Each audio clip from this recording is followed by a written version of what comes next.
I recently spent the weekend in the National Space Centre in Leicester for their annual Steampunks in Space event. This is my third year exhibiting at the event, and it's really nice to be able to get out some of my creations and actually show them to people.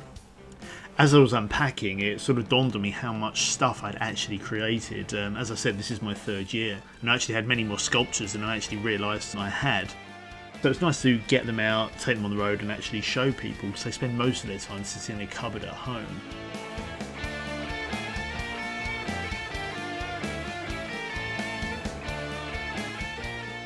I didn't know until a few years ago that the UK actually has a National Space Centre, but this is it. It's a museum and it's a really nice venue. It's a custom-made building. It seems to have specifically been built for this purpose. And as you can see, the sort of large inflatable dome type thing at the front actually houses a few rockets, which is quite impressive. I was also quite taken with this model of the ISS, which is pretty good. I mean, obviously I love models. It's one of my main interests. So it's nice to see something of a genuine article. The event doesn't just comprise artists and makers, there's also authors, tabletop wargaming, there's lots of workshops on sewing and various other events. One thing I hadn't seen before was this very cool Steampunk R2D2 which was driving around, which I think is really, really cool.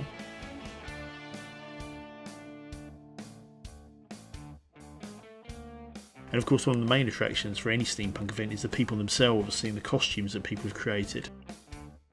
This is my friend Martin, who's created a Steampunk Boba Fett Rocketeer mashup, which I think is really, really cool.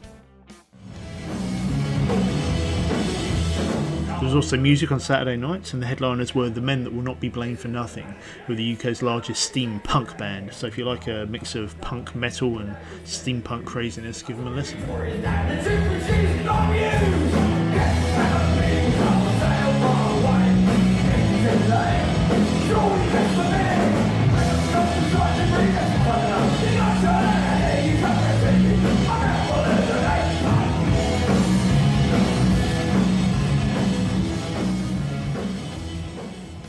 The event spans Saturday and Sunday, and it seems to get busier every year. We had lots and lots of people come through the makers area, which was really good.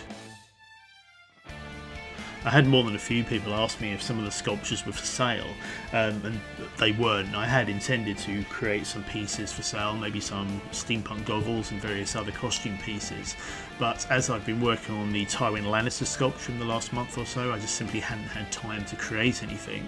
Nevertheless, it did get me thinking about what I would actually charge for these sort of things, and I had to say to them that these things take hours and hours to create. I mean, if you're sort of talking 20 to 30 hours to create an individual sculpture, if you were to assign a minimum wage hourly rate to that process, it would still make the sculpture incredibly expensive for someone to actually buy. There's a balance somewhere between creating one-off unique sculptures but also making it feasible for people to be able to afford them.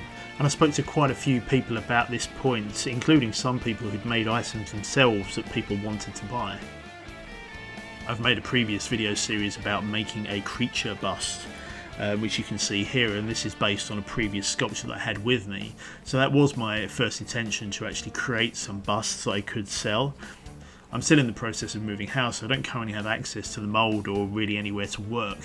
But once I have actually moved and I'm able to set up a workshop, I do intend to start running off some more copies. So hopefully next year at the event I'll actually have some pieces that people will be able to buy. I think that's probably the key to doing this sort of thing. You could do a one-off unique sculpture, but it's always going to be massively more expensive than if you can run off copies from a mould. So turning to my fellow exhibitors, this is the Imaginarium, which is a series of steampunk photographs which tells a narrative story, and it involves members of the steampunk community, just regular attendees, regular steampunks wearing their own costumes. This is the man behind it all, Gary Nichols, and he's holding and wearing some of the props from the series. These props are created by a chap called Peter Walton, who I know previously from various steampunk events.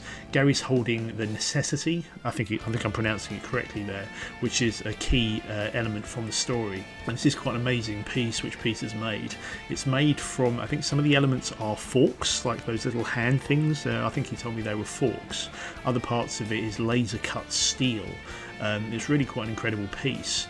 And as you can see here, Gary's wearing a set of wings, which are also featured in the series. And as you can see, they actually open up. Really, really impressive stuff. Really, really well made.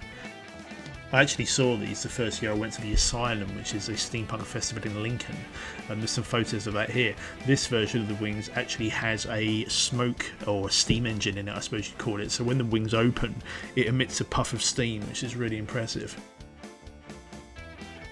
These goggles were also made by Peter, and I originally saw him wearing these some years ago at the Asylum, and I was quite impressed by the skeletal hands that were sort of holding the lens in place there.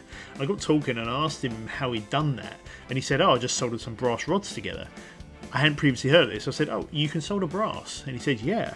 So I went home after the event and had a go, and it turned out to be one of the most useful techniques I've ever learned. So it just goes to show how a chance encounter can really give you a steer in the direction of some really, really useful information. Now, a trip to the Space Centre wouldn't be complete without a steampunk space helmet, which is what we've got here.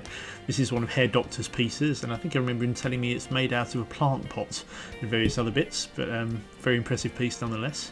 As you can see, he's got a bit of an obsession with tripods, so there's quite a few knocking about. A bit of a H.G. Wells influence going on there, I think.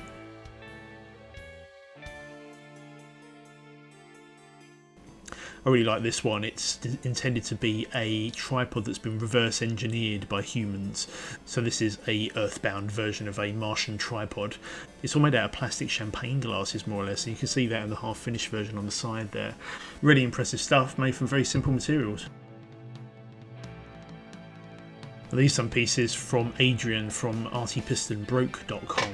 Adrian tends to concentrate on costume pieces and guns, and it's all made from genuine brass items and wood, and just really impressively done. Everything's finished to a very high standard, I think. It's all got a very nice finish. All the brass is really shiny and the wood's very well finished, so yeah, very impressive stuff.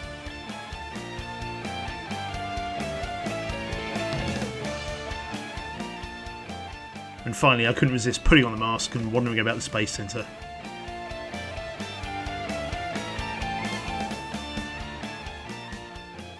Right, I'm off to scare some children.